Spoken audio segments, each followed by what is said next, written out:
certo? Hoje é difícil que um paciente que precisa de hemodiálise não tenha acesso. No entanto, né, o SUS tem que comprar quase tudo da iniciativa privada, certo? Então, isso aí é muito difícil. Então, vocês veem, olha, esse dado, que é um pouquinho antigo, de alguns anos atrás, mostra isso, tá certo? 92% dos exames laboratoriais na mão da iniciativa privada. E, no entanto, né, aquilo que não se queria, que era a atenção básica, o ambulatorial, na mão do estatal, tá certo? Isso é dado do IBGE. E algumas só, 3 ou 4 slides, eu vou mostrar os gastos de saúde. Então, o Brasil, gente, é dos países assim, que tem um sistema único de saúde, que tem uma contradição tremenda. A maior parte dos gastos aqui são privados e não públicos, tá certo? Os países europeus ou o Canadá, né, esses países que eu vou dizer assim, foi Inglaterra, França, esses países que realizaram uma reforma do Estado no sentido do Estado de bem-estar social e não de desmantelá-lo, né, eles têm um gasto público muito maior, da ordem de 70% de gasto público a 30% do privado. Aqui no Brasil é o oposto. Apesar de termos um sistema único de saúde, né, um porte nacional, um país de dimensão continental, o gasto privado é o maior, tá certo? Bom, então vocês veem aí, em 75 o gasto privado era de 33%, em 2005 de 60%. Né? Aqui é o gasto dos níveis governamentais, né? Em bilhões na primeira coluna, aqui em relação ao público-privado, quanto ao percentual do que é público, do que é privado, o percentual sobre o total, e aqui o percentual do PIB. Então vocês veem, o total Brasil do PIB é 8%, sendo que 4,5% é privado, tá certo? Nós ficamos com 3,5% a 4% no público. Os planos de saúde, vocês veem lá, eles tinham aí, eu esqueci de pôr a fonte, porque eu não consegui pôr a fonte, mas a fonte é o CIOPS. O CIOPS e o dado do Gilson de Carvalho, um sanitarista que só estuda financiamento, é dedicado ao financiamento. Vocês veem os planos de saúde, né, nesse ano, que se não me engano é 2006, desculpe, 2009, o outro dado é a mesma antiga. Então, vocês veem, 64 bilhões, gente, tá? E se você soma todo o gasto privado, é 143 bilhões para 127 bilhões do total público. Vocês estão vendo? Então, o gasto privado no Brasil é maior do que o gasto público, tá? Então, quando a gente fala do SUS e faz as críticas do SUS, né? Eu já escutei uma palestra de um economista dizendo, a primeira coisa é dinheiro, precisamos de mais dinheiro. Porque tem gente que fala, ah, não tem problema de gestão, ah, não tem problema de não sei o quê. Tudo bem, sem de maneira nenhuma diminuir que há problemas de gestão, há uma série de outros problemas, né? Esse problema do recurso é fundamental, tá certo? Se nós tivéssemos aquilo que a gente calcula, né, que nos equipararia a outros países, deixa eu ver se eu tenho uma próxima de algum outro país. Aqui. Tá vendo? Olha, o gasto per capita de qualquer um desses outros países, vocês veem, o Porto Rico, né, 1.750 dólares, né, gasto per capita, neste ano, que foi 2001. O Brasil, 46 dólares. Tá certo? Se nós tivéssemos um gasto daquele montante, eu acho que o SUS seria diferente, tá certo? Então, eu acho que nós temos que defender essa luta, tá certo? De ter um gasto em saúde, não é gasto, né, gente? É investimento em saúde superior. Vocês veem o percentual do PIB, né? Estados Unidos gastam um horror com saúde, tá certo? Quando tem todo, né, lá o sistema é quase que só privado. Mesmo Porto Rico, mesmo Chile, né, e as expectativas de vida, que agora a nossa melhorou um pouquinho, né? Pelo último dado aí do censo, nossa expectativa de vida subiu para mais de 70 anos, tá certo? Está melhor do que nessa época, que é 2000, né? Claro, melhorou bastante.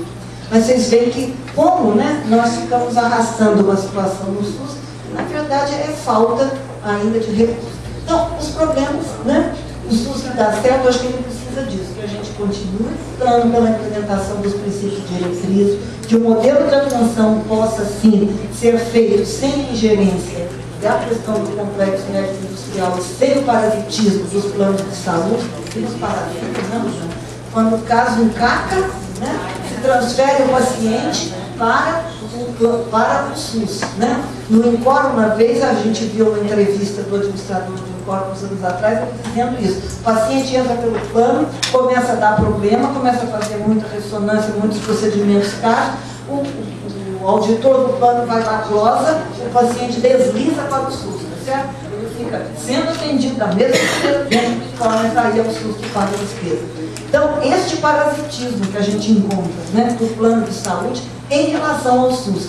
O pessoal que tem plano de saúde e gosta de elogiar, precisa lembrar, o plano de saúde, inclusive, parou de combater o SUS assim, frontalmente, né? Porque come pelas bordas, parasitando, certo? Parasitando aquilo que é público. Essa relação público-privado, que eu acho que permeia todo o financiamento, que a gente já falou o suficiente, e a questão da força de trabalho, né, gente? Capacitação da força de trabalho, expansão da força de trabalho. Eu tinha um outro slide que mostrava daquela Associação Internacional, né, a Organização Internacional do Trabalho, que mostrava que o funcionalismo público no Brasil é diminuto se a gente vai comparar com a Suécia, com a Finlândia, ou mesmo com a França, com a Inglaterra, e até com os Estados Unidos. Eles têm mais funcionários públicos do que nós. Tá certo? Então, essa questão que eu faço parte da força de trabalho do SUS desde sempre, e com muito orgulho, eu acho que é uma questão que a gente tem que bater. Valorizar, né, o servidor público. Eu espero que vocês sejam uma força social nesse sentido, para que a gente possa cumprir esses preceitos e esses princípios de cidadania. Muito obrigada.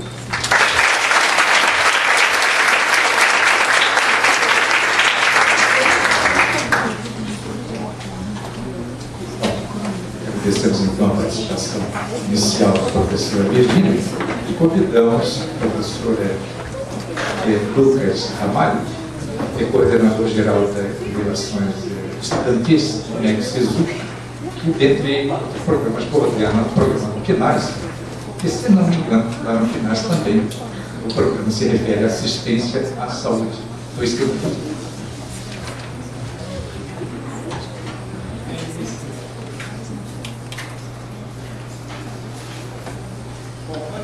Eu queria fazer umas considerações breves contra a transmissão.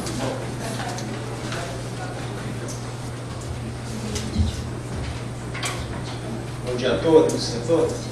Antes de começar a apresentação, eu acho que ela vai ser muito mais modesta no conteúdo quanto em forma do que as pessoas que me antecederam, da brilhante exposição das professoras Rosane e Virgínia, que são, sabe, eu acho que são experts no SUS mesmo. Eu acho que era isso que é um pouco do objetivo da mesa de hoje.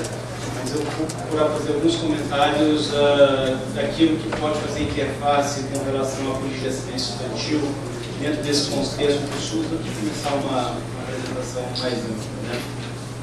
Mais geral. Eu acho que tem dois elementos aqui que são fundamentais e que não apareceram nas apresentações que me antecederam, que são muito importantes no respeito ao SUS, né? Uma delas é a questão da judicialização das políticas públicas de saúde, né?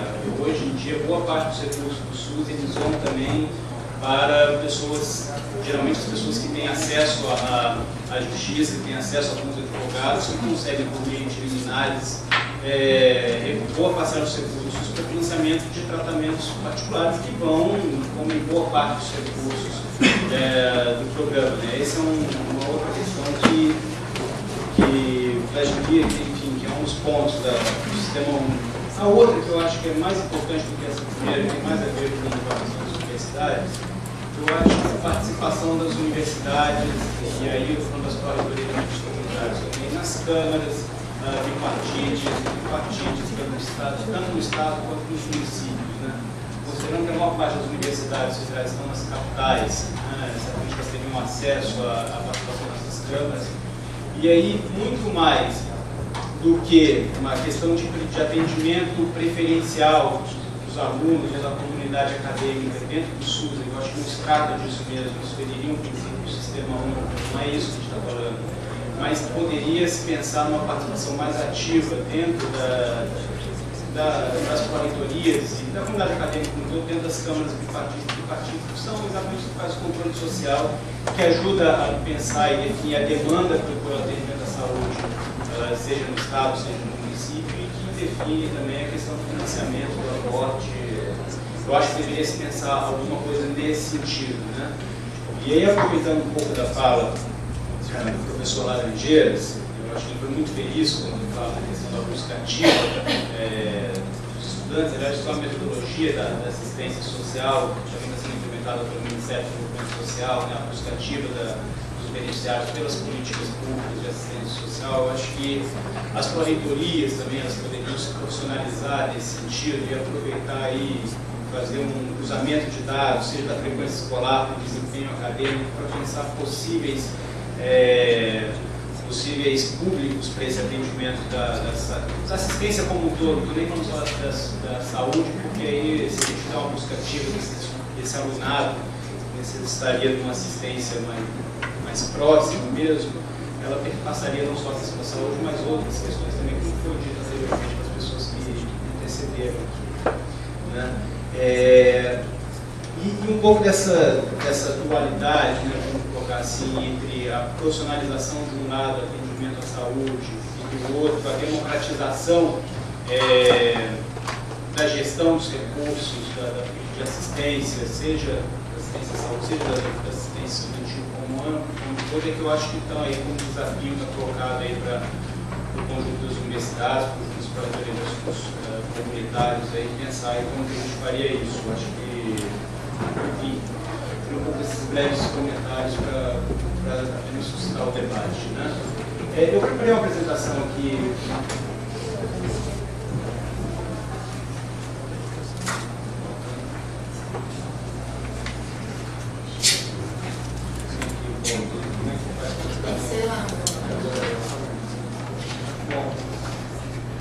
Ok, isso é um pouco acho que vale a pena, só para a gente iniciar, um pouco para entender como é que é o órgão na qual eu trabalho, na qual eu sou representante, a Coordenação Geral de Relações Estudantis. A gente tem como missão exatamente promover a melhoria continuada das condições acadêmicas dos estudantes de graduação das universidades brasileiras, na garantia de eficiência e efetividade de todos os programas de apoio que existem no âmbito da Secretaria de Educação Superior. O PENAES, ele é um dos programas, né, não é o único, talvez é o maior em termos de orçamento, mas é uma política que trabalha com uma série de ações que busca exatamente essa melhoria continuada acadêmica dos estudantes, né? E aí, um dos nossos maiores desafios em termos da coordenação em geral é transformar todos os programas de apoio em elementos articuladores das políticas públicas, sejam motores da inovação acadêmica, da modernização da graduação, da reestruturação pedagógica e melhoria do desempenho estudantil. A gente trabalha com 3 eixos de atuação, e eu vou passar brevemente. O primeiro eixo seria essa articulação com as políticas públicas e promoção da função social da universidade, isso aqui está principalmente as políticas de extensão universitária. O segundo eixo, na promoção da inovação acadêmica e modernização da graduação, estaria os programas de educação tutorial, os PECGs, etc., os programas de internacionalização. E um terceiro grande eixo que articula todos eles é a questão da assistência estudantil. Coloquei esse desenho assim porque existem sobreposições mesmo nessas políticas todas, né? Então, a articulação com as políticas de inclusão social, a gente tem a questão do PROEST como principal expoente, né? O programa Josué de Castro e o Programa Nacional de Extensão, que estão apenas aguardando a autorização do Gabinete do Ministro para a gente publicar. São os primeiros programas aí que buscam trabalhar essa questão da função social e da inserção da universidade no desenvolvimento nacional. E mais 2 grandes programas aqui, o Educação no Campo e o ProIN, que trabalha com licenciaturas indígenas, né, que é um caso de transição para a nossa coordenação. Tá? Na inovação acadêmica e modernização da graduação, a gente tem o programa de educação tutorial, vocês conhecem, bem passando, não vou entrar nisso aqui, o programa estudante de graduação é o programa de intercâmbio, Universidade de Excelência é um programa voltado para a internacionalização, etc. Bom, tem que ter um pouco mais aqui na assistência estudantil. Na assistência estudantil, a gente também tem uma série de programas, o maior deles é a questão do PENAES, atualmente postando de 500 milhões de reais. A gente tem um programa específico para atendimento de aluno estrangeiro, promissais, tá? São alunos que vêm estudar nas nossas universidades aqui, são principalmente alunos provenientes da África e da América Latina.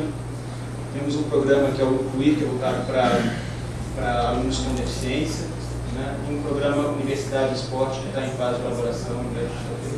Bom, isso aqui é um pouco da legislação do PENAES, o decreto que foi citado anteriormente, a portaria que primeiramente criou o programa em 2007, depois ele vira uma política de Estado ao ser criado por decreto, né? Essas são as 10 ações de assistência estudantil, enfim, vocês todos vocês conhecem, então, certo? Eu queria meter um pouco nisso aqui, que eu acho que ajuda a entender. O decreto de penais, ele coloca que a assistência estudantil ela deve ser prioritariamente voltada para alunos de baixa renda, né? Então a gente tem aí, dentro do decreto que institui, uma questão da focalização. A gente deve voltar a ação de assistência exatamente para aqueles que precisam, um pouco das dualidades que existem também dentro do SUS e das políticas de assistência à saúde. No decreto que cria o penais, se buscou colocar esse viés mais focal, né? No entanto, se a gente pegar as ações de assistência, e eu procurei fazer isso nesse gráfico aqui, nessa figura, a maior parte das ações de assistência elas são universais, elas não são focais, né? Quando a gente fala assim, em creche, que é uma das ações do penais, isso aqui é universal, você vai atender tanto o aluno pobre quanto o aluno rico, que, né, todos vão ser beneficiados com creche aqui. Quando a gente fala em ações de cultura, igualmente, todos são beneficiados, né? Esporte, idem, né? Alunos com deficiência, idem, né? Independente dele ser rico ou pobre, eles vão ser beneficiados com isso aqui. É evidente que existem algumas sobreposições, algumas que seriam duais aqui, né? Eu acho que a questão da alimentação ela é tanto universal quanto ela é focal. A gente tem a questão de subsídios cruzados, né? Que a gente pode dar mais recursos para aqueles que mais precisam, né? Você pode ter a questão aqui do que não é nem universal nem focal, a questão do apoio pedagógico também, né? Inclusão digital, transporte, a saúde ela aparece aqui também, né? Como uma questão que ela é dual. Se a gente tem uma rede de atendimento, de busca ativa para os estudantes que precisam de saúde, a gente vai acabar atendendo tanto o rico quanto o pobre aqui. Nós podemos esperar que a gente vai fazer um atendimento exclusivo dos alunos pobres. Eu acho que de todas as ações de assistência estudantil que existe, a única que é focalizada é a moradia estudantil. O resto, eles são mixes de outras, né? Puxando mais para a questão da universalidade do que a questão da focalidade. Tá? Isso aqui é um pouco de como é que estão sendo aplicados os recursos do penais atualmente, né? Você vê que a maior parte dos recursos eles vão à alimentação, apoio pedagógico e moradia. Tá? Isso aqui ocupa quase a totalidade dos recursos do penais. Tá? A saúde ela está aqui com apenas 1%, 1,5% das ações de aplicação dos recursos, tá, penais. Isso é um pouco o grosso está vindo aqui, alimentação, apoio pedagógico e moradia estudantil. Nisso que são gastos de recursos penais, prioritariamente. Né? Isso aqui é um pouco do que eu sempre busco nas minhas falas, sempre tenho oportunidade, um pouco do mantra, assim, e reforçar essa questão, porque eu acho que, como isso não está regulamentado, isso não está escrito, eu acho importante sempre aproveitar esses espaços de diálogo com os gestores da assistência estudantil nas universidades para reafirmar essas coisas que eu acho que são alguns desafios, né? A assistência enquanto direito do estudante cidadão, né? E não enquanto uma concessão, seja da reitoria benevolente, seja do governo, enfim, isso aqui muito semelhante com o SUS, né? Essa questão que eu acho tão bonita dos gestores da saúde, de reivindicação, de militância mesmo, por reivindicar uma saúde, direito do cidadão, dever do Estado, etc. Eu acho que a estudantada também tem um carinho, tem uma reivindicação muito forte pela assistência estudantil, por isso, não é por outro motivo que ela virou uma política do governo federal. Né? A assistência sem a necessidade de contraprestação laboral dos estudantes, eu acho que isso é uma questão fundamental de ser assumida pelas pró-reitorias, internalizarem isso como uma política institucional, né, de entender a assistência estudantil como um direito e que ela não deveria demandar uma contraprestação laboral para os estudantes, e que seja uma assistência ampla e articulada com capacidade de tanto os alunos deficientes quanto os alunos estrangeiros. Né?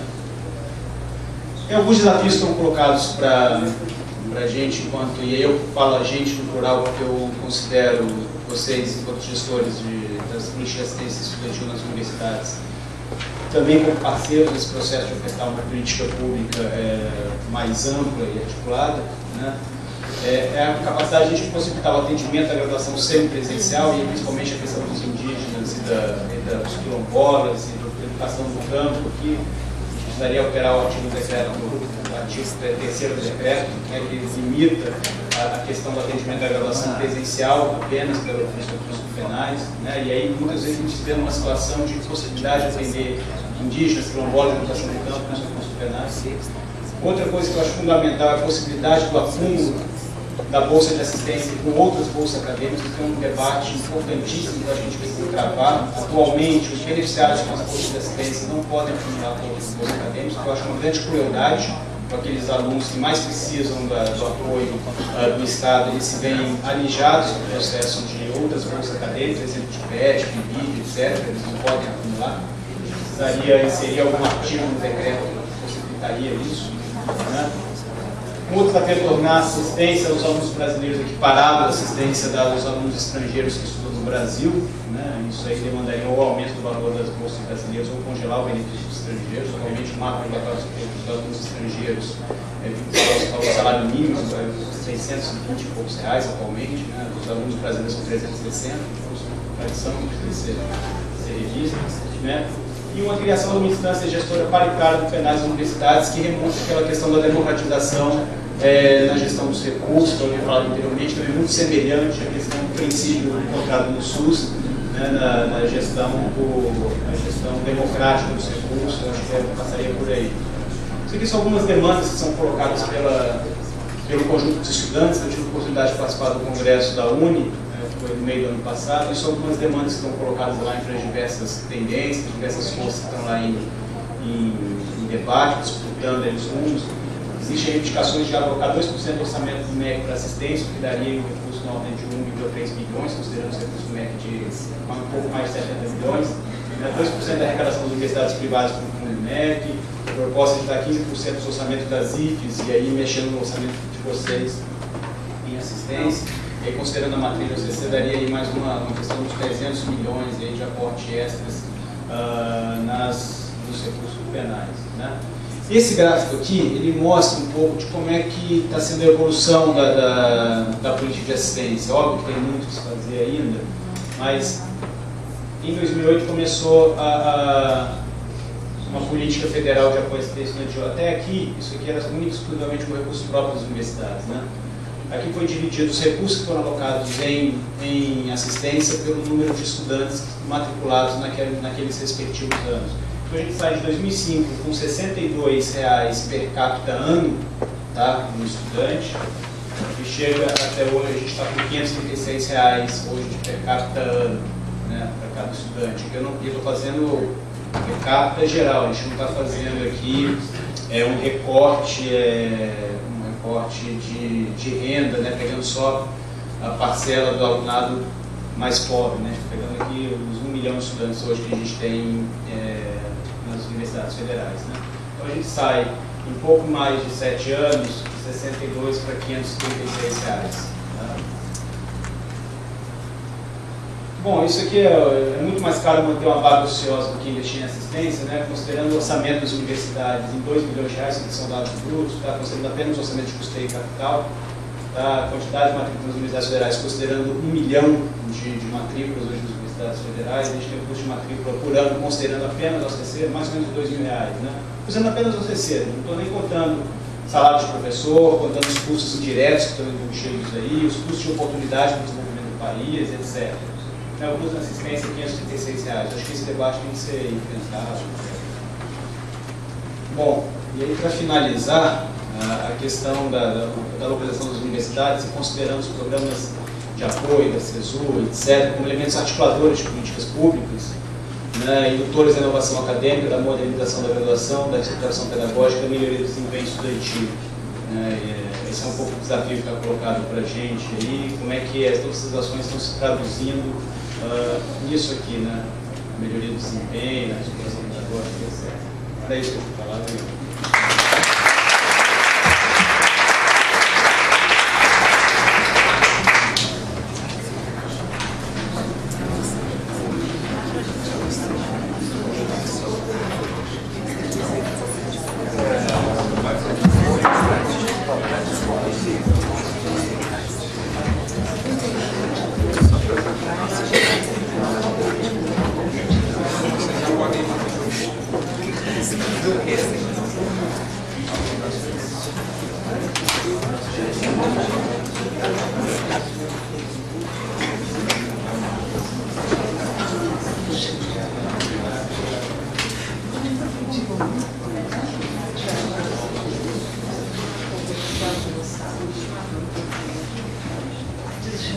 Bom, dando continuidade então aos trabalhos dessa mesa, não é? Apenas tecendo alguns comentários iniciais com relação à participação da professora Rosana, a professora Virgínia e do professor Lucas, né?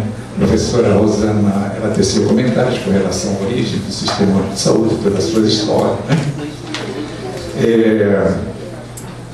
São 23 anos de luta para trazer a saúde enquanto direito, política de Estado, né, ao povo brasileiro. E a professora Virgínia ratificou aquelas colocações, essa história do Sistema Único de Saúde, e fez seus comentários com relação a quem perde e ganha nessa luta, porque me parece que nessa luta do lucro ninguém quer perder. Aí está a iniciativa privada, o público, não é? Isso é muito acentuado na área do medicamento, a indústria do medicamento, que também aqui foi ressaltado. E o professor Lucas traz aqui comentários com relação ao PNAS, né? Que estão fazendo o que é possível fazer, né? E, logicamente, pelo que podemos observar inicialmente, há um pensamento de que se tem um programa instituído, né, devendo o Estado em dar saúde à população brasileira, e que deveríamos discutir, aprofundar essa discussão e ver o caminho que deveríamos tomar com relação à assistência ao estudante. Na outra parte da nossa mesa, passaremos então a fase de perguntas, né? Eu, como não sei do nome, né, das pessoas que estão na plateia, eu vou procurar, né, indicar até, né, pelo aquelas que eu não sei o nome, logicamente, principalmente. Oi? Sabrina, né? Sabrina, depois nós temos o professor Fabrício, né? E depois nós temos a Thaís, Mara, Severino, Silvia. Logicamente que, independente do nosso tempo, e se houver possibilidade, né, outros terão oportunidade de se manifestar. Começamos então, por ordem, né, pela Sabrina.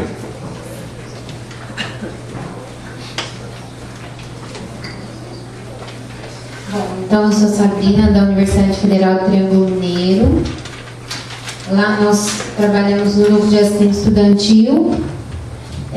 Na equipe de saúde, eu sou fisioterapeuta, então tem eu, a Aparecida Beatriz, psicóloga, a Cíntia, enfermeira, e nós temos 2 médicos, que lá atuam como clínicos gerais. E a nossa condição é a seguinte: como a gente tem o núcleo e tem os profissionais, a gente realiza atendimentos. Então, uma prevenção secundária aí, né? E a equipe também trabalha com ações de promoção e prevenção. A nossa universidade tem um curso de medicina, que já tem mais de 50 anos, então tem um hospital de clínicas, que é referência para a região.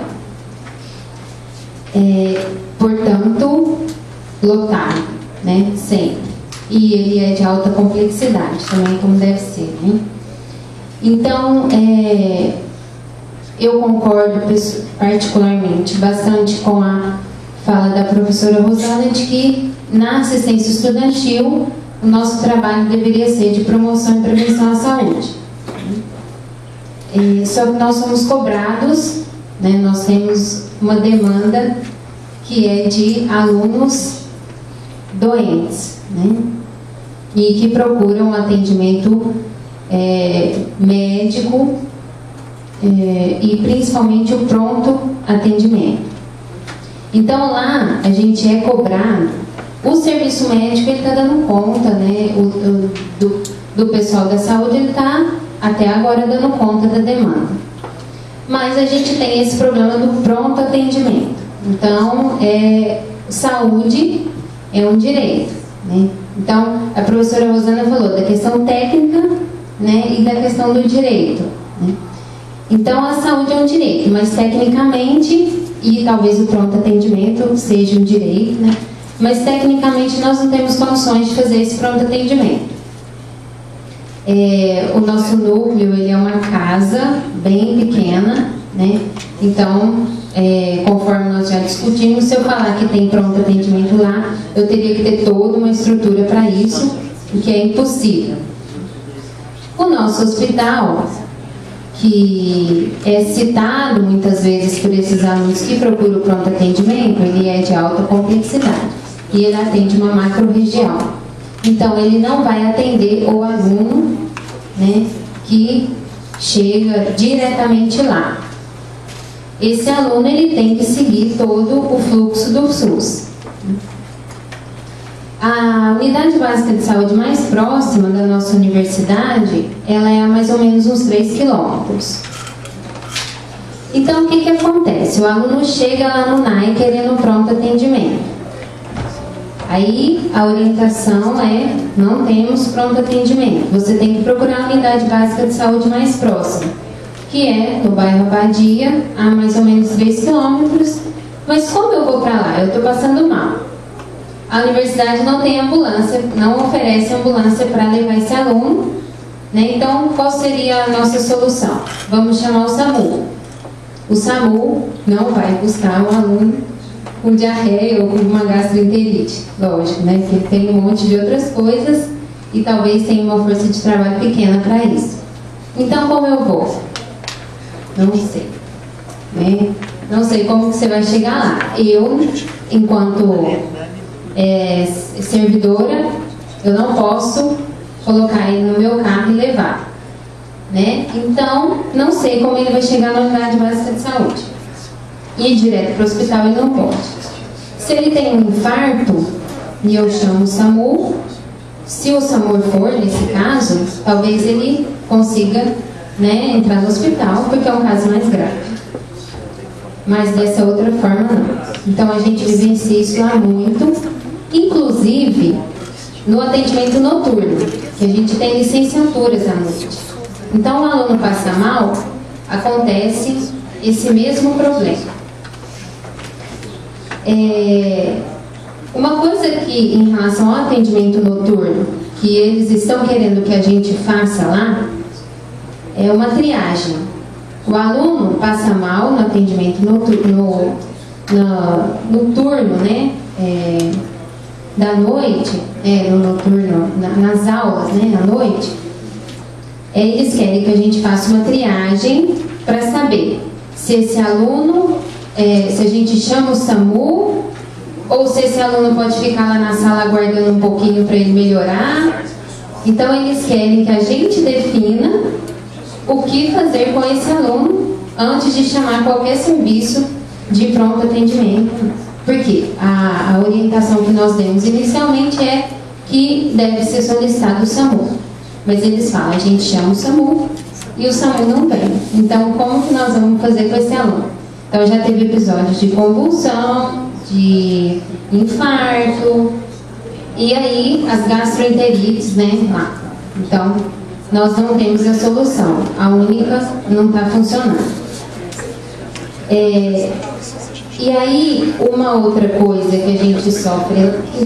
aí eu queria falar o seguinte. No último Fanaclasse de Santana do Livramento, teve um professor que estava falando sobre a questão desse orçamento do SUS. A cidade recebe de acordo com a população que ela tem. É o orçamento, né? Então, o aluno, ele vai estudar na nossa cidade e a cidade dele continua recebendo dinheiro para cuidar da saúde dele. Então, ele falou que talvez essa seria uma forma de a gente conseguir mais verba, né, para o atendimento ao aluno, porque a gente tem os migrantes e quem está recebendo essa verba é a cidade de origem dele. Então, será que isso possibilitaria a construção de uma unidade de saúde mais próxima de nós, porque lá a gente não tem um campo fechado, né? As unidades são espalhadas. Então, será que essa brecha, né, ou até sem mesmo essa brecha de orçamento, será que seria possível a gente, pelo SUS, de acordo com as diretrizes do SUS, a gente conseguir a construção de uma unidade próxima? Porque aí o aluno iria direto para a unidade e ela encaminharia ou não para o nosso hospital. Então, seguiria o fluxo do SUS. Então, a minha primeira pergunta é essa, né? Para os gestores, né? Como é que é? A gente conseguiria isso? A segunda pergunta, né, é exatamente sobre a coerência dessas orientações, né? São essas as orientações que tem que dar. Chamar ou o direito à saúde do aluno é muito maior que isso e a gente tem que possibilitar um atendimento mais amplo para ele. Porque a gente é cobrado, né? Então, se a assistência estudantil, se a assistência à saúde do estudante ela é mais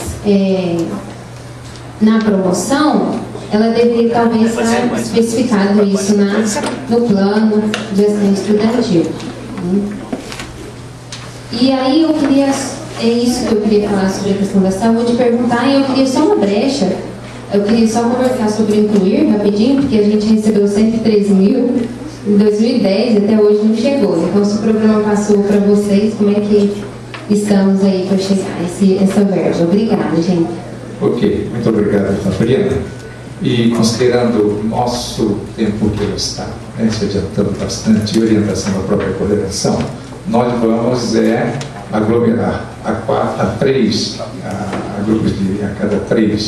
intervenções, perguntas, e depois eu passarei a mesa para responder. E eu solicito também a plateia que seja um pouquinho mais sucinto nas suas colocações, na sua pergunta. Pois não? Professor Fabrício. Queria cumprimentar a mesa, a professora Rosana, a professora Virgínia, Lucas, pela qualidade de um fundamental assunto na nossa discussão. Bem pragmaticamente, nós temos diferenças nas IFES, em função do tamanho, em função da quantidade de alunos, da história delas, ter ou não cursos médicos, ter ou não hospitais universitários, ter ou não coordenações de bem-estar ao servidor, ao professor e, por consequência, ao aluno. Nesse sentido, algumas IFES podem avançar ou mais, umas mais, outras menos, nos programas de saúde, né? E isso trabalha um pouco a questão da autonomia universitária, né? Da concepção de saúde que aquela gestão tem em relação ao atendimento. Isto posto, eu queria colocar para as professoras, principalmente, se há uma sugestão, principalmente a professora Rosana, que falou da questão da campanha, da questão da prevenção, da questão de olhar o antes para não deixar, e aí corroborando um pouco com a fala da professora Laranjeira de manhã, para não deixar a coisa virar clínica, se a mesa coloca alguma sugestão, até que nível de atendimento a gente poderia trazer para a discussão, não desse início agora, claro, mas trazer para a discussão até que nível uma universidade média brasileira poderia fazer sem criar uma alternativa, um sistema substituto ao SUS, mas que garantisse o mínimo e que com esse mínimo a gente pudesse ir ao Lucas e pedir mais recursos para poder implementar isso. Muito obrigado, professor Fabrício. Então, nós estaremos convidando a Thaís, a professora Thaís, para fazer as suas colocações, sua intervenção. Eu sou da Universidade Federal do Ceará e vim acompanhando, por coincidência, eu tanto trabalho na Pró-Reitoria de Assuntos Estudantis, como acompanhei o processo de implementação do CIAS, de Saúde do Trabalhador. E como nós estamos atualmente na área de saúde, lá na UFC, ainda existe uma forte vertente de tratamento e não de prevenção e de promoção à saúde, as ações que estão iniciando agora. E eu sempre tive curiosidade de saber em relação ao MEC e ao Ministério da Saúde se há uma previsão de fazer uma série de ações assim como o CIAS, ou seja, Porque o que acontece na prática é que muitas universidades têm lugares de tratamento para os estudantes, por exemplo, no nosso caso, que tem um atendimento muito bom e, óbvio, que preferem em relação ao SUS, porque não tem fila, porque é muito bom, não sei o quê, mas que a gente sabe que é completamente contra o que se entende, né, de acesso universal à saúde. Enquanto que outras ações, como o levantamento epidemiológico de saúde estudantil, sobre análise das condições da universidade que geram o adoecimento do aluno, não são abordadas. Então, a minha pergunta é essa: se existe previsão do MEC do Ministério da Saúde para uma ação semelhante à do CIAS no campo da assistência estudantil. E, em relação à apresentação do senhor Lucas, só mais duas perguntas. Existe alguma previsão para assistência na pós? Porque com os avanços do PNAES, eu vi que o que tem de bom não veio, assim, pelo menos na nossa instituição, não vem sendo acompanhado. Na verdade, tem um vazio absoluto de ações de assistência na pós. E tem casos graves, né? Então, se existe alguma previsão para isso. E, se possível, também... Não, eu não vou falar mais terceira não, porque senão é muita coisa. Pronto, só isso cada um mais. Obrigado, professora Thaís.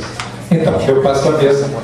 Quem gostaria de se manifestar com relação a essas perguntas, né? Nós temos a pergunta da Fabrina, relativa à dificuldade de atender a demanda de doentes e quanto à possibilidade de construção de uma unidade de saúde no âmbito ou no entorno das IFES, né? Ou dos campos universitários. Fabrício, com relação ao PNAES, questão de prevenção, o que poderia ser feito, né? E solicita recurso ao PNAES, e a Thaís, com relação à assistência estudantil, e inclusive solicitando ao UFC alguma previsão com relação à assistência na pós-graduação. Pois não, professora? Mas toca para você responder alguma coisa, né, Rosana? Essa construção de IPF, gente, próxima à universidade, eu acho que tem que ser resolvida como toda demanda de construção de uma unidade básica de saúde, né? Se há demanda, se a gente faz um levantamento e é real a necessidade, se não vai ser uma coisa redundante, e se ela é aberta, né? Obviamente ela tem que ser aberta, tem que ser universal.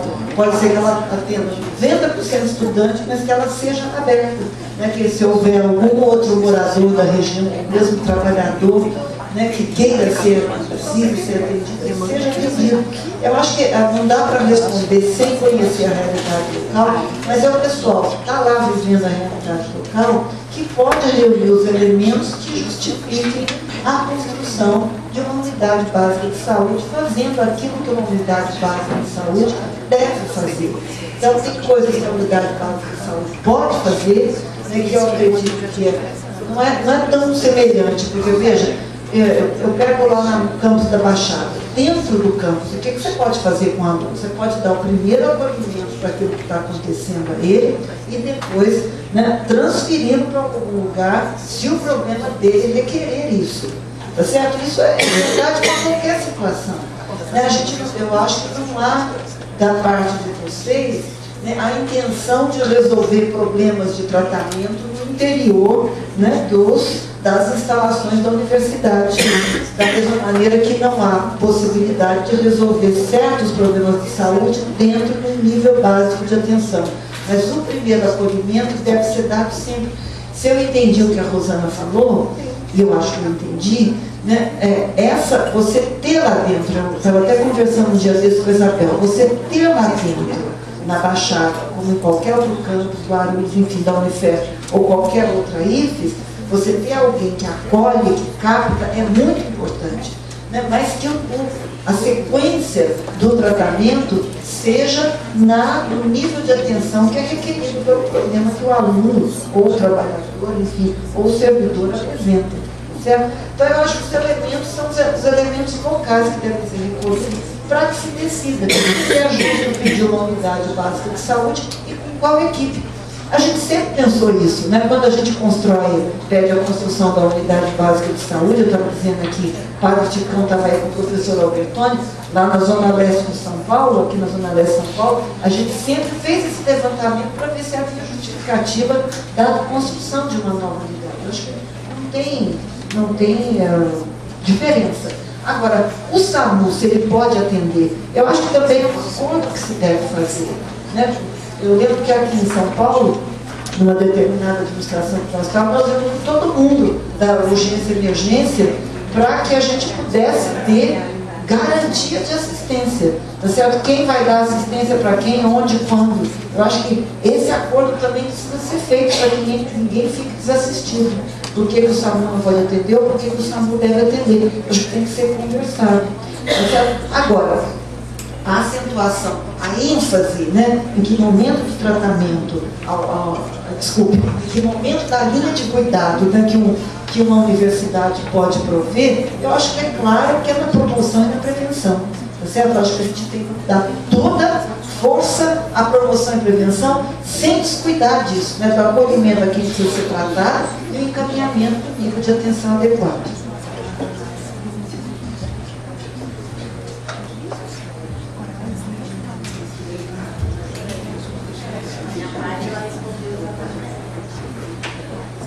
Tá.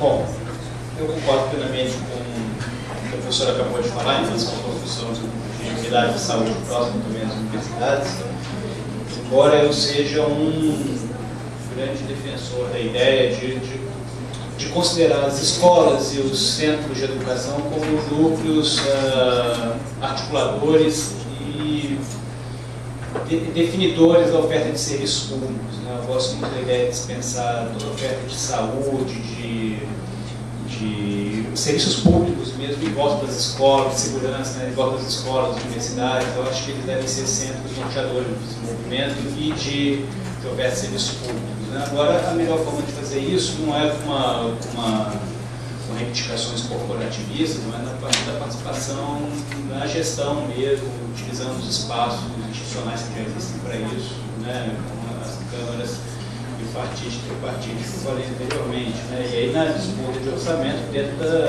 dos marcos que existem, né?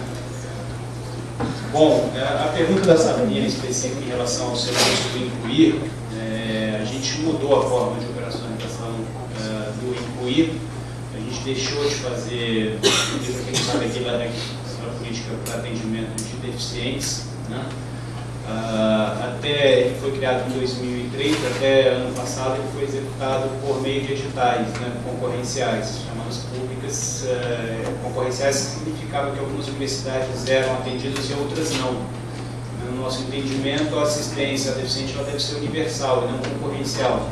Mas todo mundo tem que receber recursos de Incluir, todas as universidades. Então a gente já aportou os recursos dentro da ação de assistência estudantil, a mesma do penais, os recursos que iriam referente ao Incluir, já foi tudo nos recursos das universidades. A gente vai mandar uma orientação para todas as universidades dentro dos próximos dias, orientando a como fazer a redução das despesas nessa ação orçamentária, para a gente poder fazer o controle orçamentário da execução. A gente vai dar um código de consideração específica lá, então todas as despesas que forem executadas na área de deficientes, a gente vai ter um tratamento especial dentro, mas o orçamento todo dentro dos recursos penais, tá? A mais, tá? Se somar. Não, aumentou. Uma coisa é a matriz de penais, que é aqueles 512 milhões que foram distribuídos, e em cima dele, dentro da mesma ação, foram aportados recursos extras, referente ao Incluir. Tá? A matriz de distribuição foi com base no número de alunos também, assim como o penais. O penais inclui outros indicadores também, como a adesão ao Enem, o inverso do IDH de cada município. Esse tipo de correção não foi utilizada para a alocação dos recursos do Incluir, é simplesmente o número de alunos, dizendo que há uma proporção aí de alunos deficientes em relação ao número de alunos sem deficiência na universidade. Então, todas as universidades contaram com esse recurso. Agora, em termos de proporção, os recursos do Incluir em relação ao recurso do penal, ele é bem menor. Tá? Os recursos do Incluir são na ordem de 3 milhões, chega nem perto dos 512 milhões. que seria por recursos versus isso aí. Mas esse é o tratamento em relação aos servidores que já estão lá na universidade.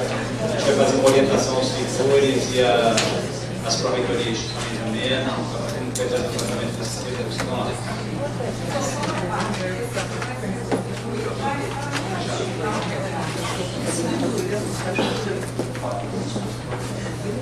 Bom, a próxima pergunta mais específica em relação da pergunta da Thaís, da Universidade Federal do Ceará, se existe previsão de métrica com relação aos CIAs. Então, eu não conheço muito bem os CIAs, tá? Mas eu entendo que, e aí, um pouco dialogando com a intervenção do Fabrício, eu entendo que a assistência à saúde dada nas universidades não deve se sobrepor de jeito nenhum ao SUS, né? E não acho que a gente deve investir ação para atendimento à saúde, tratamentos de saúde da universidade. Acho que não é essa a estratégia, não compete a universidade disso. É o que compete a gente pensar um sistema público integrado, né? A educação fazendo os papéis da universidade integrado com o SUS. Eu acho que esse seria um desafio. E aí, na definição da demanda por assistência à saúde correspondente às universidades, eu acho que isso tem que ser feito um tratamento especial, um diálogo mais próximo dos gestores de assistência das universidades com relação aos gestores da saúde, né? E aí eu acho que daí pode tirar várias coisas.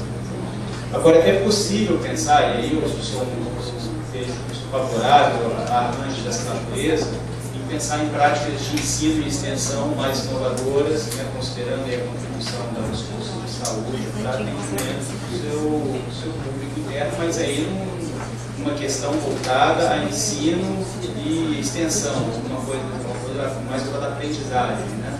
Aí sim a gente poderia pensar alguma coisa nesse sentido. Acho que fora disso é sobreposição, é duplo esforço, é não utilização dos recursos públicos. Eu acho que não seria interessante, acho que tem que ser complementar essas ações todas.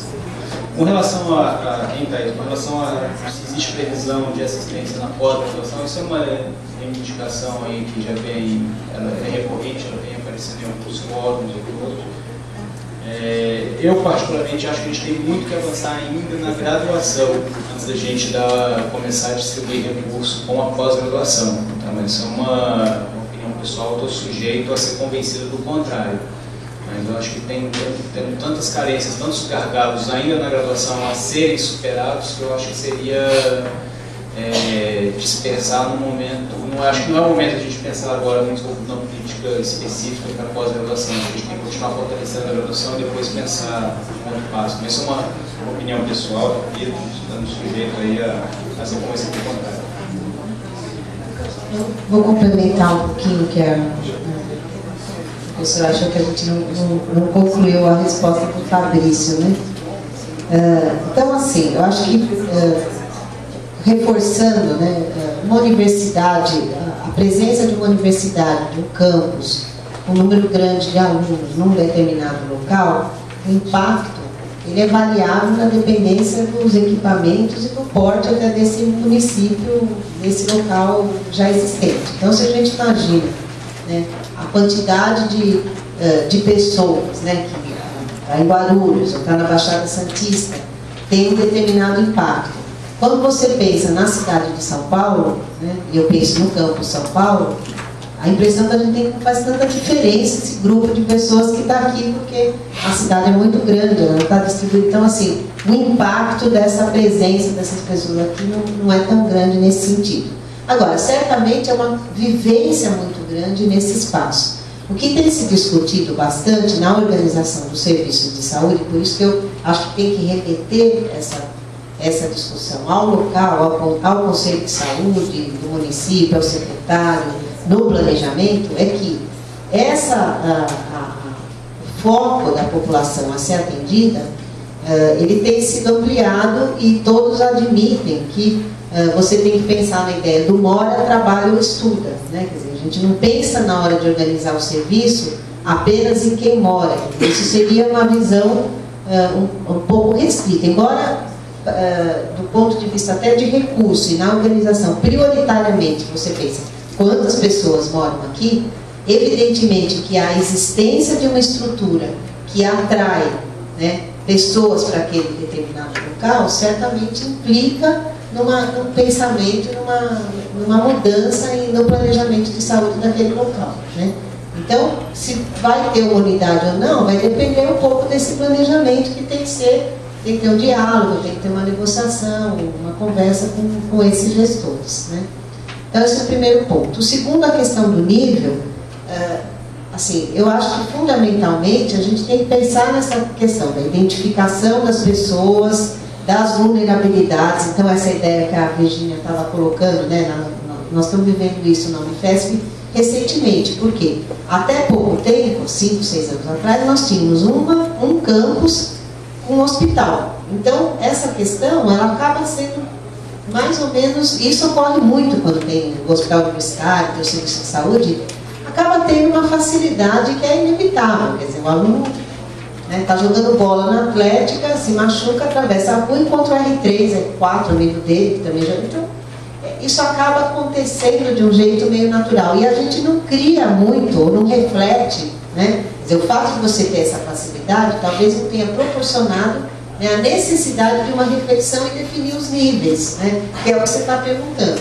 Quando a gente começa a ter vários outros campos, que não são da área da saúde, que se situam em lugares nem todos com acesso a serviço tão adequado, quer dizer, aí essa discussão surge, né? E há sempre uma tendência, né, pelo fato de ter uma ciência estudantil, pelo fato de a gente querer, de certa forma, proteger nossos estudantes, é bom que a gente queira mesmo, mas a gente não pode, né, duplicar o serviço, a gente tem que ter até equilíbrio, porque não tem fim. PA, como você está falando, pronto, né, não tem o menor sentido, quer dizer, não tem cabimento em nenhum lugar, né, alguém vai pensar nessa possibilidade, né, de ter um pronto atendimento. Nunca vai dar conta, não é possível, custo, quer dizer, não faz o menor sentido. Então, e se a gente pensar em outros serviços mesmo de acompanhamento, está acompanhando, não, tem um médico, mas aí tem o exame, então assim, não tem fim, né? A saúde, ela tem uma continuidade de cuidados que, ou, se você não está no sistema, você tem que reproduzir esse sistema, não tem fim. Então, por isso que eu acho que esse limite realmente é o limite do acolhimento, né? De ter uma estrutura que possa acolher, sobretudo em locais em que talvez esteja mais longe, né? Negociações nos locais em que você defina se naquela região de fato você precisa de uma estrutura aberta, como a Virginia colocou, porque não é só o estudante, é o estudante, o servidor, o funcionário, a outra pessoa que está, alguém que foi lá, enfim, qualquer pessoa pode passar mal, ter problema naquele lugar, né? As pessoas têm problemas em algum lugar, né? Então, quando ela colocou, mas ele está lá e teve um problema. Bom, se ele tivesse uma festa, tivesse um problema, 5 quadras de lá, o que ele ia achar que era a universidade? Que tinha que levá-lo ou não? Né? Não. Então, isso que eu acho que a gente tem que pensar um pouco. Quer dizer, e as dificuldades do SUS, a gente não omitimos as dificuldades. Há dificuldades, né? Evidentemente. Mas o jeito de superar não é criando uma estrutura, né, à parte, né? Você teria que criar um subsistema para dar conta, não teria fim isso, né?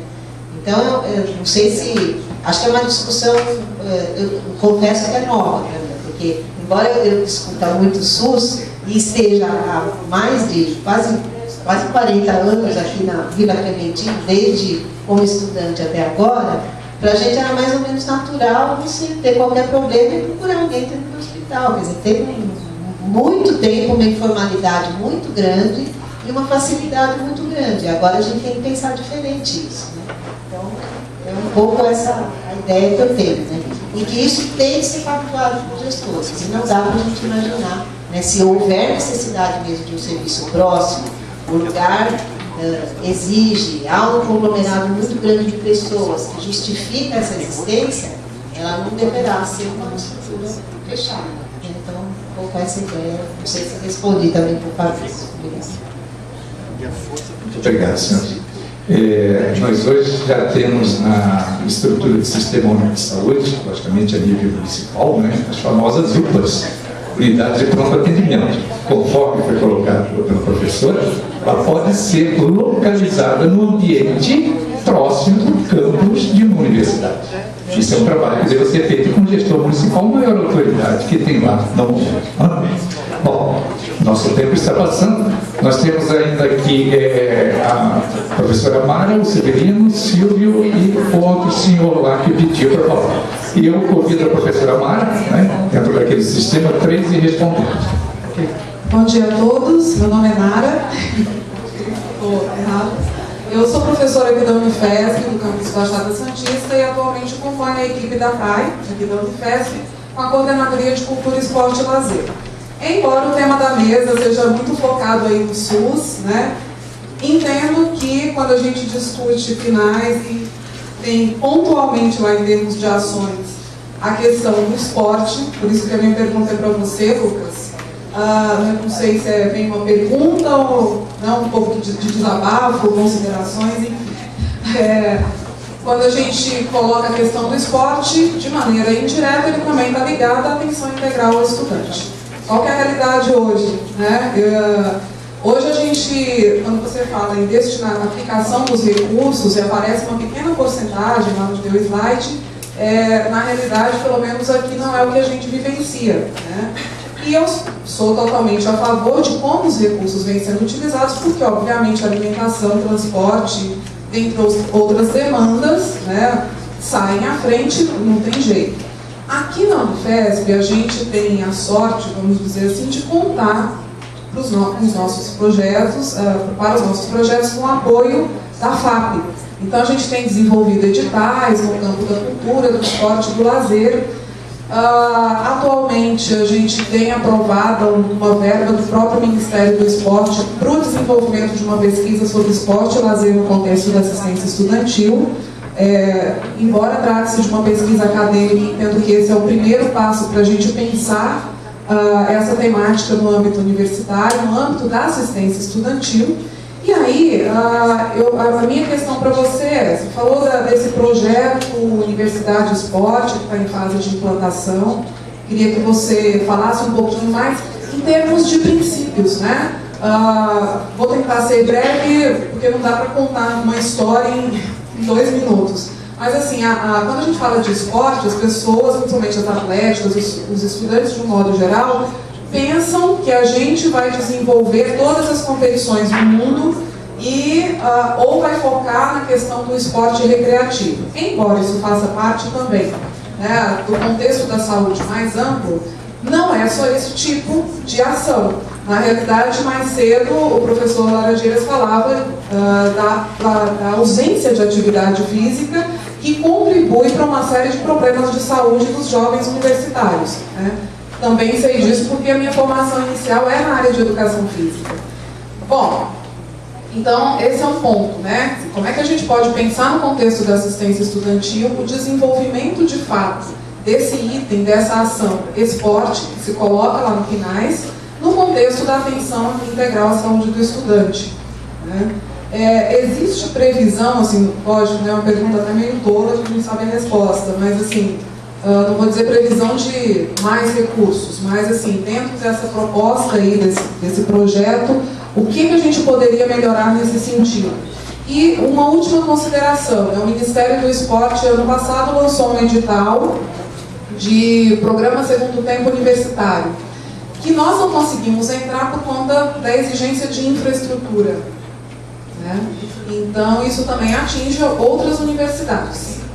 Então, você, para concorrer ao projeto, precisava ter um mínimo de estrutura em termos de quadro, etc. e tal, e nós não conseguimos inscrever um projeto aqui da Unifesp por isso. Então, eu queria que você falasse um pouquinho nesse sentido. No mais, quero parabenizar a Virgínia, né, a Rosana pela fala, e ao Lucas também por dar essa oportunidade da gente discutir um pouquinho melhor do que mais. Obrigada. Bom, a pedido da professora Rosana, estou passando o microfone nela. Ela está com dificuldade com relação ao tempo que está se esgotando e tem um outro compromisso. Apenas para suas despedidas também. Eu vou ter que encerrar porque eu tenho que estar às 2 horas em outro lugar e vão vir me buscar uma, então, e não é aqui, é lá no Botucatu, então realmente eu vou ter que ir embora. Então eu queria mais uma vez agradecer, né, a oportunidade. Eu aprendi muito aqui hoje com essa discussão, foi muito interessante E acho que é um debate que ele permanece, né?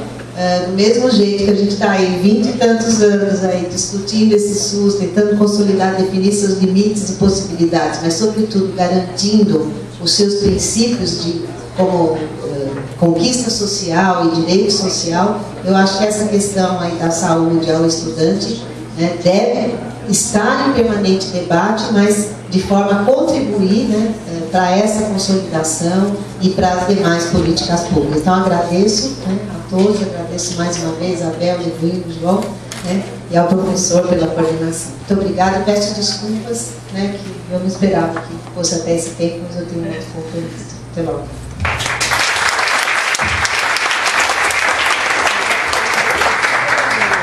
Vamos então liberar o professor. Em nome da coordenação, de agradecer a participação efetiva, não é? E tão rica, não é? Da professora Rosana, em relação ao assunto relacionado à atenção à saúde do estudante do Sistema Único de Saúde. Bom, prosseguindo então, convidamos o professor Severino, né, para que faça a sua intervenção, sua manifestação, suas perguntas, seu questionamento, enfim, professor. Vai ser um misto de tudo isso. Na verdade, eu estou ouvindo aqui mais reafirmar alguns pontos que a gente vem discutindo já duas vezes, já não foi na praça.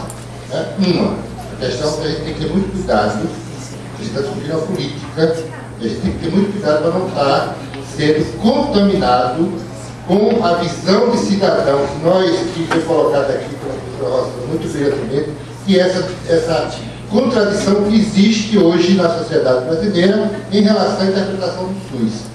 A gente, como gestores, a gente é pressionado cotidianamente por uma questão da assistência médica, principalmente pelo estudante.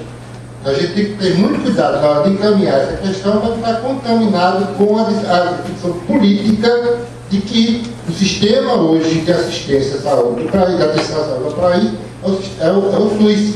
E que nós, enquanto gestores da coisa pública, a gente não pode criar sistemas paralelos, né, para enfraquecer esse sistema, até muitas vezes retirando recursos desse sistema para atender públicos especializados. E o grande mérito do SUS foi o quê? Foi acabar com a população discriminada. A gente não pode agora voltar. A gente vê muito isso, por exemplo, no setor do trabalhador, que você falou, não, eu quero um sistema especial para a minha categoria, eu saio do SUS. A gente vê muito por sociais, como está sendo encaminhado, a gente tem que ter muito cuidado com isso para ele não ser mais uma concorrente do SUS, porque hoje, inclusive, os servidores públicos das universidades já têm a contribuição do plano de saúde assumido determinado valor pelo governo federal, e além disso a gente tem um desconto do imposto de renda. Então a gente tem que ter muito cuidado na hora de encaminhar os sociais dentro das universidades, para ele não voltar a ser mais uma iniciativa de redundância de serviço. Então, essa é uma questão séria que a gente tem que ter. Nós estamos uma política. Quanto à definição política, acho que a postura que ficou na praxe é ações não concorrenciais com o SUS e enfraquecimento do SUS. Como resolver essa demanda, até porque o próprio PNAD coloca lá como uma das áreas da atuação a questão da assistência. Aí eu volto a colocar, que a gente tem necessidade de assistência, principalmente, e aí é mais uma vez uma questão focada, a população focada para residente universitário. Então, uma das saídas é montar centros de atenção básica nas universidades para atender a população, integradas à rede de assistência ao SUS. É complicado pactuar com gestores municipais e estaduais? Agora, política se constrói assim. A gente encontra problemas, não é? Eu quero que seja assim, mas é assim. Não, construção social e política é cheia de contradições, cheia de conflitos, cheia de interesses diversos, e que a gente tem que ter essa disponibilidade de sentar e ir para as mesmas negociações, fazer as articulações necessárias para garantir a assistência dos estudantes. Os estudantes precisam ter assistência garantida em todos os níveis, principalmente aqueles que estão fora do seu domicílio familiar, né? Mas aí a gente precisa então ver se a gente vai negociar que a prefeitura construa uma unidade para atender esse caso, ou se a gente vai construir e vai, né, uma das coisas depois vai ter que ver do ponto de vista institucional, por exemplo, fazer com que essa unidade, que a gente está passando por esse processo na universidade agora, se esse centro de saúde, essa unidade de saúde que nós temos, se ela pode ser cadastrada como uma unidade do SUS, para poder integrar o sistema de marcação de consultas dos diversos níveis de referência, etc. Se a exigência, e aí a outra questão também, hoje as universidades exigem que venha a unidade de saúde, tá? E aí a gente não pode botar um aluno pela janela, porque a gente está ali trabalhando com a segunda porta. Então, tudo isso a gente tem que levar em conta, para a gente ter uma política coerente, né, que não enfraqueça o SUS e que não crie privilégios, porque a gente está treinando futuros cidadãos que vão estar lá ocupando futuramente cargos de gestores do sistema público. E se ele foi formado através do jeitinho, do privilégio, quando ele for profissional, ele vai refletir isso na hora das suas posições políticas e encaminhamentos. Então a gente tem que ter muito cuidado com a questão da coerência política que nós estamos implementando. Tá? E aí eu só queria trabalhar mais duas questões que me chamaram a atenção, né, que é a questão da interiorização, que me preocupa na questão da expansão da questão da assistência, pois, tanto com a questão da interiorização da universidade, como da questão da democratização do acesso, a gente tem dois problemas. Aquilo que a professora Rossana colocou, um campus universitário num município pequeno ou numa região pobre, ela tem um impacto que a gente tem que levar em conta isso na hora da definição da assistência a essa população. Se eu estou falando de capitais, tudo bem, eu tenho um sistema pronto. Mas se eu estou trabalhando com um município que só tem a questão, a atenção básica, então eu tenho que pensar como é que vai ficar a questão da assistência, que não é só do estudante, né, mas a assistência da população, como é que ela está nesse campo. E se ele vai entrar, como é que ele vai entrar? E aí, será que eu consigo cadastrar todo mundo, então, como população residente, aumentar o FAB desse município? Né? E, consequentemente, como é que isso vai repercutir na questão dos encaminhamentos que ele faz da referência para outros municípios, a questão da